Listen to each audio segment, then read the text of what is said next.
Hello and welcome. Today we are here to talk about z-scores and standardization using Marvel Rivals. Let's go.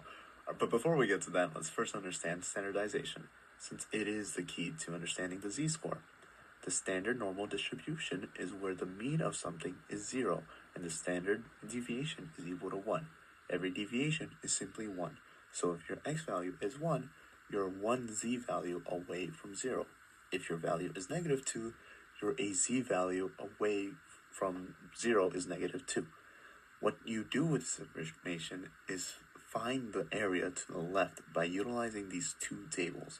For example, if my x value were to be 1.69, you can come here to the table and find 1.6, go down to 9, and there your value is 0.9545. Another example, imagine if you had a value of 2.45, find it on the table, 0.9929. Now let's say you want to find the value to the right of the score. All you gotta do is subtract by 1, and you get 0.0071. Now let's say you want to find an area in something between two values. All you have to do is find the second one, and then subtract, and simply subtract the 2. Problem is that most graphs won't look like this. You'd usually be given a random mean alongside a random standard deviation, which is where this formula comes in to save the day. Z equals x minus mu over the standard deviation. But for this example, let's use Marvel Rivals. Let's fucking go! I'm gonna have to bleep that out. After collecting my friends' data, I found that the average amount of kills we all get per game is about 11.73, with a standard deviation of 7.59. Using my friend Andy's data, I found that he gets an average amount of eliminations of about 14.2. To find the probability of Andy getting his amount of kills, we have to use the formula. Plugging in all of our numbers, we get the score of 0.32. Finding his number in the chart gives us 0.6255, which means Andy has a probability of 6255, which means he gets more than the average amount of elims per game, which means that he's a nerd. What about my amount? 10.5 elims per game. The mean and standard deviation stays the same, so let's plug it in. We end up with a total value of negative 0.16. Finding it on the chart gives us 0.4364, which means that I have a probability of 0.4364 elims per game. Now, what are the chances of someone getting an elim between my amount versus Andy's?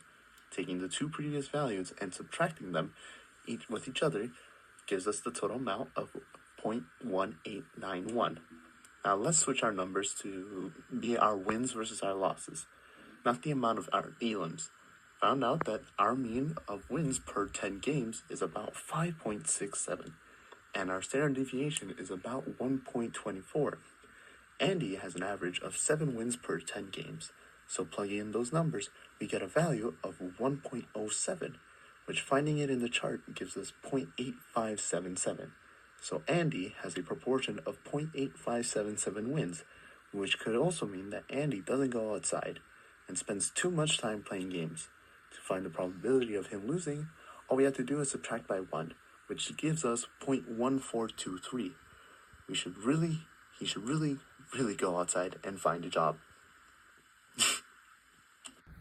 My name's Andy, and I approve this message. Alright, I forgot to record an outro, so here it is. I hope you guys enjoyed the video, and I hope you guys learned something with me today. I'm sorry if the audio quality was bad. This was a little bit rushed, but I did really enjoy making this video. And Andy, I'm sorry I didn't tell you exactly what you were approving to, but thank you for approving nonetheless. Alright, hope everyone has a good day. See ya.